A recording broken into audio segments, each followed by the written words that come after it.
Je m'apprête ici à recevoir une députée pas comme les autres. Élue en 2022 dans la 7e circonscription du Val-de-Marne, Rachel Keke s'est d'abord fait connaître en tant que syndicaliste à l'hôtel Ibis Batignolles. Vous l'avez vu, vous le voyez encore ici, où elle porta la parole des femmes de chambre, comme elle, en grève pendant près de 2 ans face à un groupe puissant accord afin d'obtenir avec succès de meilleures conditions de travail.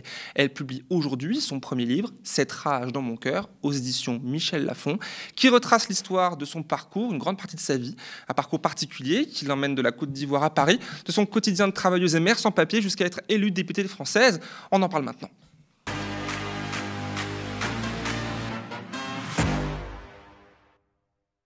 Bonsoir Rachel Keke. Bonsoir. Merci d'avoir accepté notre invitation ce soir. Alors, votre livre que j'ai ici, que j'ai eu plaisir à lire hier, retrace votre parcours de vie qui vous a mené d'Abobo en Côte d'Ivoire, où vous êtes né au début des années 70, jusqu'à votre arrivée à Paris en l'an 2000. Vous aviez alors 26 ans et vous écrivez, j'ai noté, « J'ai 26 ans en ce 18 juin 2000 et je débarque à Paris, 60 ans tout rond après l'appel du général de Gaulle, celui qui a donné son nom à l'aéroport où je débarque. » Alors, ma première question, c'est celle-ci. Alors, pourquoi avoir choisi de faire ce parallèle-là ? Parce que l'aéroport Charles de Gaulle m'importe le nom du général de Gaulle. Non, mais le parallèle plutôt entre le fait que vous arriviez ce jour-là, 60 ans tout rond après, votre arrivée, vous faites le parallèle entre votre arrivée en France et manifestement ce grand homme qui fait la France. Est-ce que c'était dans votre esprit à ce moment-là, quand vous arriviez à l'aéroport, toute cette histoire derrière, ou c'était un angle trouvé plus tard pour le livre ? C'est un angle que j'ai trouvé plus tard. En fait, quand je venais de la Côte d'Ivoire, quand j'ai eu mon visa, je venais, ma tante me disait, par rapport à l'histoire de mon grand-père, qui était venu faire la Seconde Guerre mondiale, qui est rentré... Tirailleur sénégalais sans être sénégalais. Voilà, exactement, parce qu'à l'époque, quand les gens venaient faire la guerre ici, on les appelait des... les tirailleurs sénégalais. Or, lui, il venait de la Côte d'Ivoire dans son village qui s'appelait Tiéba, et qu'on allait le chercher de force pour venir faire la Deuxième Guerre mondiale ici. Donc, moi, ma tante me disait, mais là où tu vas en France, c'est ton pays, parce qu'aujourd'hui, si la France aussi a été libérée dans la main des nazis, mais il y a ton grand-père aussi qui a participé. Donc, voilà, dans le pays où tu vas, c'est ton pays. Voilà. Et tiens-toi que, malgré que ton grand-père a fait la guerre, ils n'ont pas reconnu, ils n'ont pas payé ses indemnités. Donc, c'est ton pays où tu vas. Donc, c'est après que j'ai vu au Charles de Gaulle. En plus, mon père, il s'appelle Charles. Oui, mon père, il s'appelait Charles, il est décédé maintenant, il s'appelait Charles. Donc, j'ai mis le lien après pour voir, je viens en France, dans mon pays, et à l'aéroport Charles de Gaulle.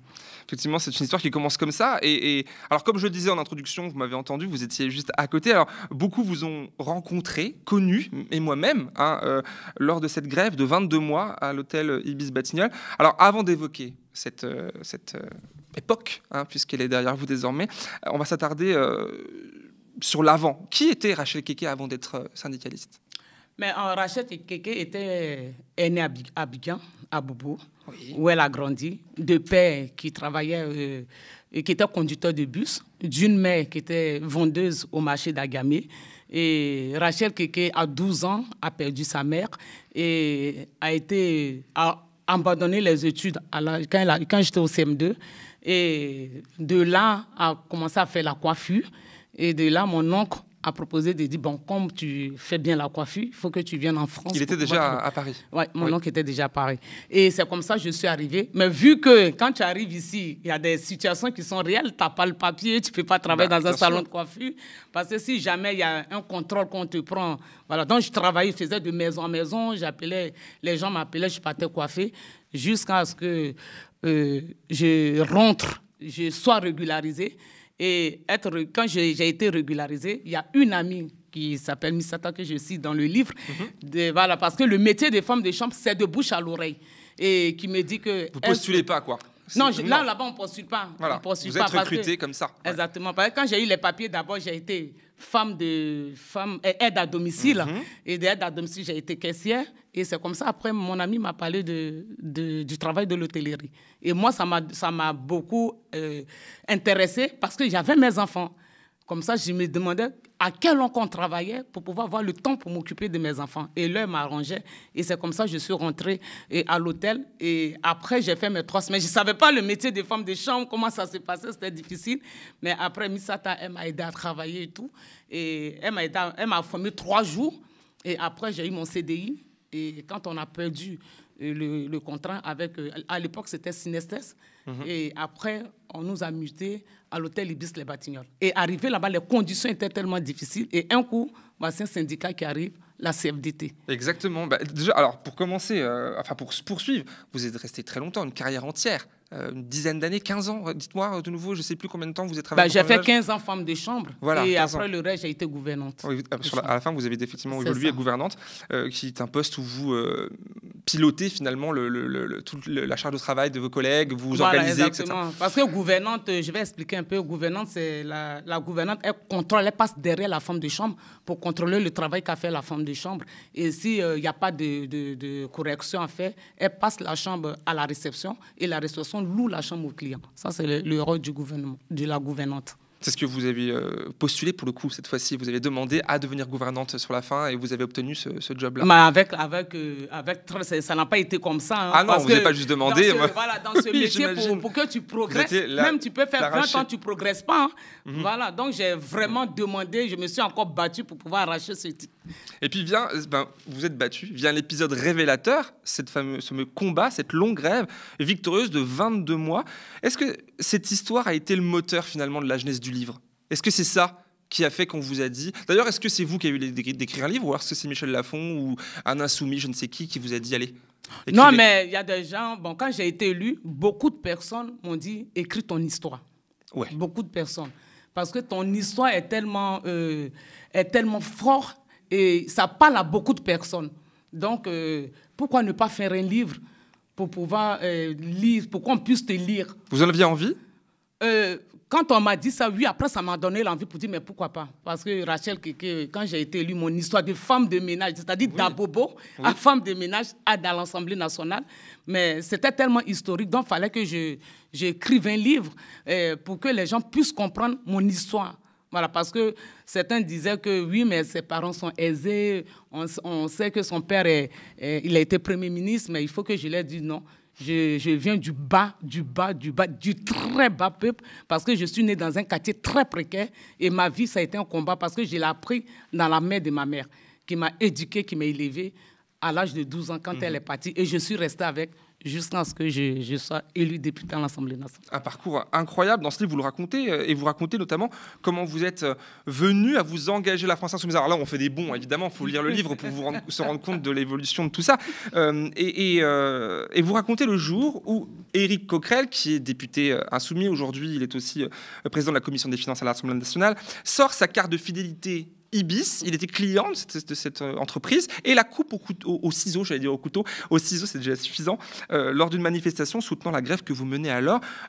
Est-ce que c'est un élément, j'ai l'impression, un élément déclencheur, vous le décrivez comme ça, et vous dites, militer dans des syndicats ne suffit pas, vous le réalisiez ce jour-là? Oui, mais je réalise ce jour-là, pas que Éric Coquerel avait coupé sa carte, mais pendant notre grève, sur le piquet des grèves, il y avait des députés qui venaient. Il y avait M. François Ruffin qui était venu. Des députés communistes aussi. Daniel Obongan qui était venu. Olivier Besancenot aussi qui était là. Et Philippe Poutou aussi qui était là. Il y avait une sénatrice, plus son nom, qui était là. Et il y avait les partis politiques qui venaient. Et je vois à la télévision, un jour, sur BFM, M. François Ruffin qui parle de la lutte, de notre lutte, de la femme des chambres dans l'hémicycle. Et là, ça m'a donné un tic pour dire, attends, donc ce qu'on vit, c'est de la politique alors. Donc, finalement, il faut s'intéresser à la politique. Mais ce qui m'a plus tiré dans la France Insoumise, c'est que la France Insoumise, c'est un parti qui va beaucoup sur les piquets des vrais et qui soutient les travailleurs. Et moi, ça m'a touché. Qui soutient les travailleurs, qui sont là pour les travailleurs, qui défendent les travailleurs avec force.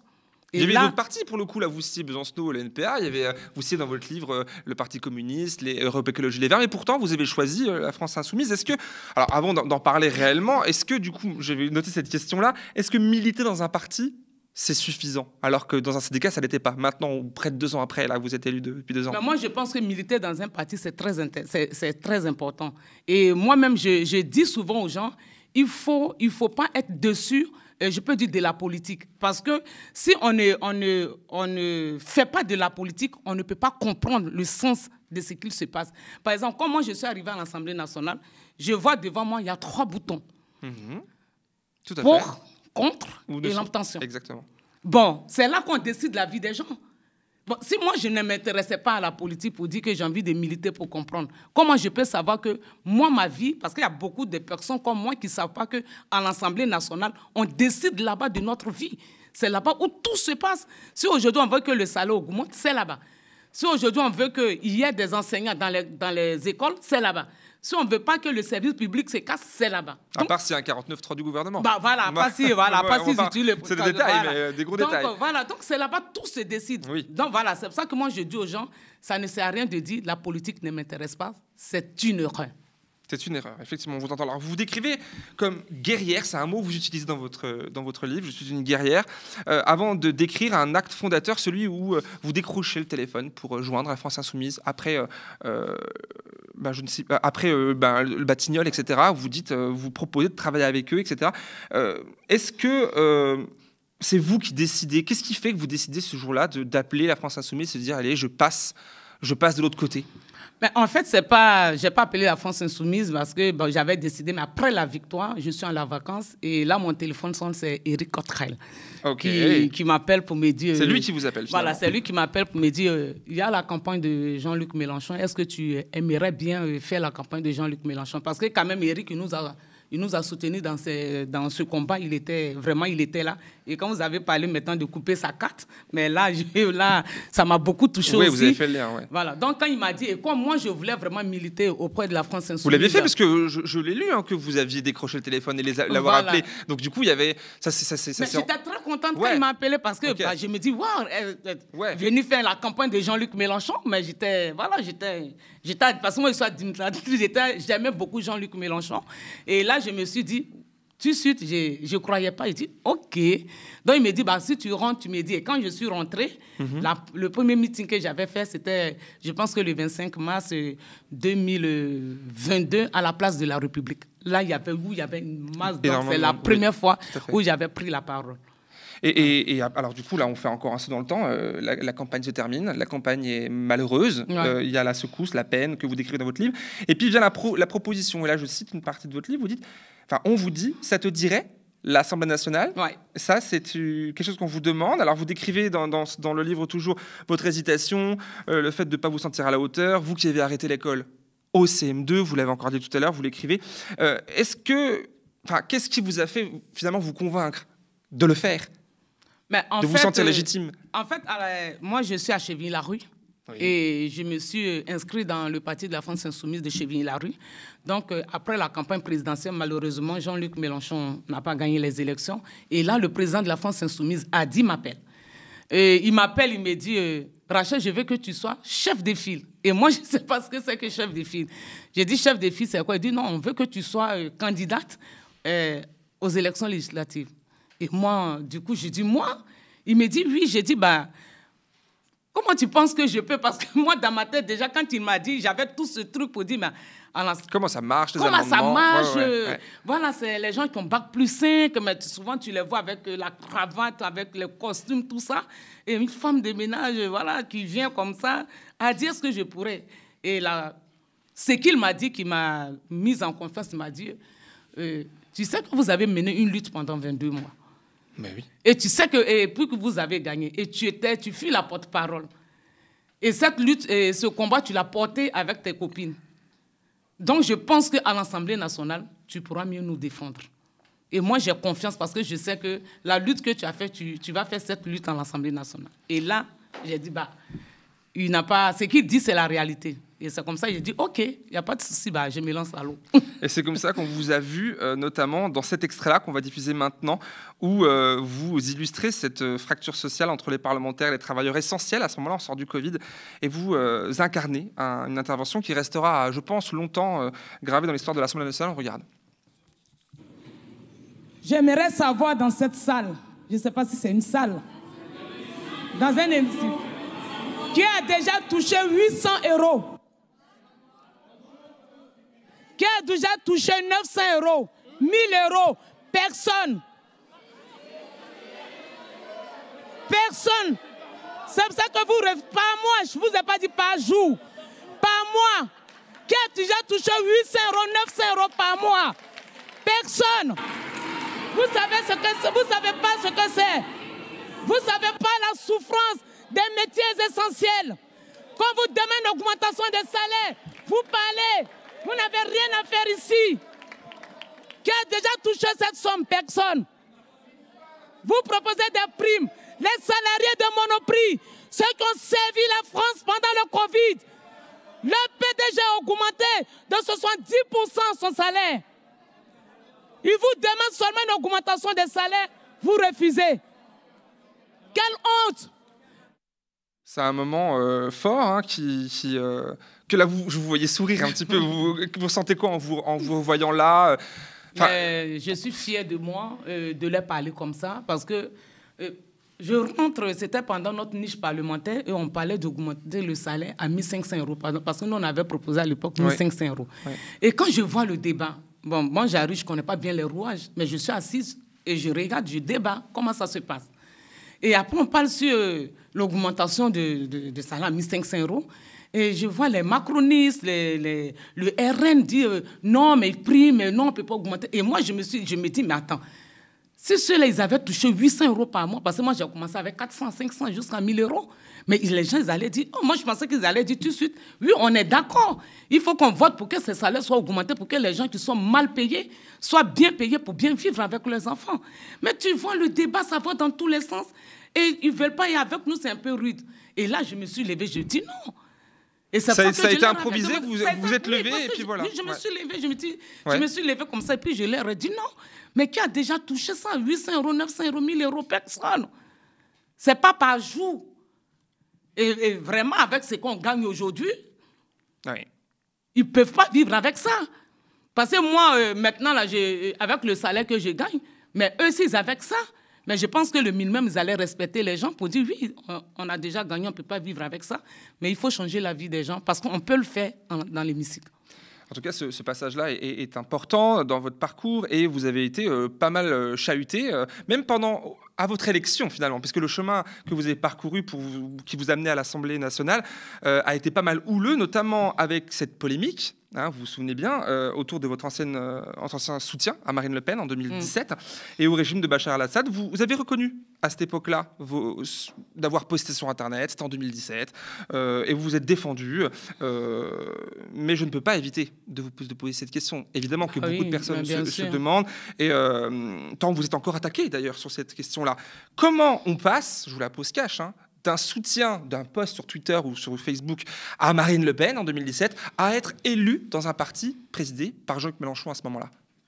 Moi, à ce moment-là, comme je disais, je suis une femme de chambre qui va au travail, qui a son portable, qui regarde, qui partage. En ce moment, je ne connais pas la politique, je ne comprends pas comment ça se passe. Et moi, je vois, par exemple, comme je peux dire pour Bachar el-Assad, comme vous savez, chez nous, en 2011, comme il y a eu la guerre, donc je vois encore de la Côte d'Ivoire, Libye, la Syrie, et moi, je vois que c'est injuste. Donc, pour moi, je partage, sans comprendre le fond. Donc après ça, qu'on me dit, non, mais c'est un dictateur. Mais moi, je ne pouvais pas comprendre, puisque je ne partais pas au fond pour comprendre les choses. Et pour Marine Le Pen, j'avais aussi partagé. Mais cela, je ne savais pas que, dans le fond, dans la politique, Marine Le Pen, elle était si raciste que ça, en fait. Vous ignoriez que Marine Le Pen était raciste? Oui, je sais, parce que je ne suivais pas. Franchement, je ne suivais pas. Mais maintenant, je suis là-bas, je vois comment la politique de Marine Le Pen... Mais moi-même, je suis choquée, en fait. Et dans l'hémicycle où il y a un député de Marine Le Pen qui dit à mon collègue Carlos Bilango, mais qui rentre chez toi. Mais moi, ça me choque. Donc, c'est comme ça, le Front National, alors. Voilà, sinon, si c'était avant, je faisais avant, on fait des erreurs, on ne comprend pas. Voilà, donc moi, je ne nie pas ça. Je ne nie pas, je ne suis pas quelqu'un qui ment. Je ne nie pas, je le dis. Mais je ne savais pas. Aujourd'hui, si on me dit de partager un truc de Marine Le Pen, je ne vais jamais le faire. Qu'est-ce qui a changé finalement? Parce que là, en juin prochain, ça fera 2 ans que vous êtes à l'Assemblée nationale. C'est long, et en même temps c'est court, hein, les 2 ans sur une vie, c'est pas énorme, mais quand même dans cette expérience-là, est-ce que vous vous souvenez de votre élection, de la première fois, du premier instant que vous entrez dans l'Assemblée en tant que député, ou de la première fois qu'on vous appelle Madame la députée? Qu'est-ce qui a changé à ce moment-là? Là, tout de suite, je me dis, mon histoire a changé. Ça veut dire quoi? C'est-à-dire de femme de ménage, où je me levais tôt le matin, je partais travailler. J'avais tellement cette joie-là, je ne savais pas comment exprimer ma joie. Je ne savais pas comment exprimer ma joie. Et je me dis, il faut que je sache déjà c'est combien le salaire déjà. D'accord, c'était ça, vous voulez savoir? Parce que comme je ne sais pas, parce qu'on rentre, je ne suis pas encore rentré pour voir combien un député touche. Je ne suis pas allé fouiller pour voir. Vous ne saviez pas? Je ne savais pas je savais pas les indemnités du député, je ne savais pas. Et moi, tu sais, pour dire, mais quels sont mes droits? Maintenant que je suis député, quels sont mes droits? Peut-être que je ne vais pas toucher 1 000 €, peut-être que je vais toucher plus. Effectivement. Donc, voilà. Mais j'étais tellement heureuse, j'étais tellement contente, et surtout pour mes enfants, parce que, comme j'ai dit, ma vie a été vraiment une souffrance. Et avec mes frères et sœurs, on a tellement souffert dans la vie, et que je me suis dit, enfin, je suis passée à... Donc c'est une victoire personnelle, du coup, d'abord, le premier réflexe. Et puis parce qu'on vous entend dans votre livre, même là, depuis tout à l'heure, vous parlez quand même de collectif, de combat pour vivre mieux ensemble, etc., de politique, vous avez le mot à la bouche depuis tout à l'heure. Mais à ce moment-là, on peut le comprendre, hein, votre situation personnelle va s'améliorer. Alors, avant de parler du coup de celle-ci, est-ce que finalement, le fait d'avoir été élu, vous, femme noire, migrante, sans papier, d'un coup... Qui dormait dans un squat en plus. Qui est passé par ça. Ouais. Et là, vous vous retrouvez sous les dorures de l'Assemblée nationale, du coup, du pouvoir législatif, c'en est un, hein, c'est le pouvoir législatif. Est-ce que c'est pas la preuve, hein, je me fais l'avocat du diable, ma foi aussi, que la France, finalement, les institutions fonctionnent et permettent à n'importe qui de devenir élu de la République? Oui, ça permet à n'importe qui de devenir élu de la République. Parce que le système politique a fait aujourd'hui que on se dit que... je suis femme de ménage ou bien je suis un éboueur, je ne peux pas faire de la politique, je ne peux pas arriver là où les autres sont. Mais c'est une erreur. C'est une grave erreur. C'est-à-dire, la France permet que tout le monde ait sa place. Et pas n'importe quel politique, parce que c'est la France insoumise qui prend quand même les gens qui sont un peu plus bas pour les balles. Tous ceux, je ne peux pas. Il y a aussi un parti qui... Voilà. Donc, heureusement, comme j'ai dit, que la France insoumise est là. Là, on a vu, vous voyez, dans les Européens, il y a Anthony Simis qui s'occupe, qui parle des travailleurs, des précarités des travailleurs aujourd'hui, qui est candidat. Et ça, vraiment, c'est magnifique dans la France insoumise, de mettre tous ceux qui sont bas, de les mettre plus haut. Pour cette fameuse représentativité, on imagine. Alors, ma dernière question, c'est celle-ci, parce que là, vous avez parlé de vous-même, de cette indemnité. On le sait, aujourd'hui, un député, c'est 7 500 € net, en comptant l'indemnité de résidence. 6 000. Vous savez mieux que moi. Hein, pour non, mais j'ai réduit, parce qu'il y a beaucoup qui disent 10 000, il y a d'autres qui disent 6 000. Non, moi, je viens de recherche, c'était 7 500 net avec l'indemnité de résidence et de fonction. C'était ce qui était indiqué. En tout cas, moi, j'ai 6 500. 6 000 combien? 600. 6 600, donc pour vous, peu importe, du coup 6 600, on passe d'un SMIC à ça. Vous étiez femme de chambre puis gouvernante pendant des années. La première fois que vous avez ça sur votre compte bancaire, qu'est-ce qui a changé? Est-ce que cette nouvelle réalité, aussi de manière plus politique, de passer de la précarité financière à cela, est-ce que ça a fait naître chez vous des réflexions, des questionnements? Quand j'ai eu cette somme sur mon compte, je me dis, pourquoi ne pas trouver, c'est-à-dire pourquoi ne pas trouver des lois pour pouvoir donner aussi, parce que s'il y a tant d'argent comme ça, pourquoi laisser d'autres personnes dans la précarité pour quand même vivre avec 500 €? C'est tout de suite que je me suis posé cette question. Parce qu'il y a tellement d'avantages et qu'on pourra partager. C'est pour ça que quand la France insoumise dit il faut que les riches partagent, je pense que ce n'est pas faux. Je pense qu'on peut partager pour aider, parce que quand j'ai commencé à faire le tour de France, des quartiers populaires, j'ai fait 16 villes. Mais je vous dis que les gens, ils sont en souffrance. Oui, les gens souffrent. Oui, c'est dur pour les gens. C'est difficile pour les gens. C'est vrai qu'on fait de la politique, mais arrivé un moment, il faut qu'on mette un peu d'eau dans le vent. C'est-à-dire qu'il faut que le gouvernement qui est au pouvoir essaie de voir un peu et pense aussi aux autres. C'est très important. En tout cas, voilà, ce livre dont on parle ce soir, que j'invite les spectateurs à à lire, est un livre qui relate et qui place tout ça dans un cadre large de votre histoire. La préface, pour finir, est signée Jean-Luc Mélenchon. Et il écrit pourtant, ce livre n'a pas besoin de préface. Je sais pas, c'était assez drôle. Il dit aussi, je décrirais plutôt une préface comme un apéritif. Ici, il n'en a pas besoin. Et pourtant, il l'a quand même écrite, la préface. Dernière question, est-ce que finalement, c'était important d'avoir Jean-Luc Mélenchon. Vous pouvez pas écrire un livre toute seule sans avoir Mélenchon derrière. Est-ce que c'était important d'avoir, peut-être pour le lancer, en toute honnêteté? Mais je pense qu'il y a beaucoup de personnes qui écrivent un livre qui font aussi des préfaces. Et moi, j'ai voulu que ça soit Jean-Luc Mélenchon. Vous avez voulu? C'est mon choix. C'est mon droit. Je lui ai demandé qu'il me fasse. Et puis, c'est un bon orateur. Donc, je savais qu'il allait faire quelque chose de lourd. Oui. Et voilà, et il a réussi. Eh bien, chacun et chacune pourront vérifier ça d'eux-mêmes. Merci beaucoup, Rachel Ekeke, d'avoir répondu à mes questions ce soir. Merci beaucoup. Avec plaisir. Alors, votre livre, Cette rage dans mon cœur, est un ouvrage qui, en effet, se lit d'une traite avec aisance. Un ouvrage qui est à retrouver aux éditions Michel Lafon. Merci encore et à bientôt.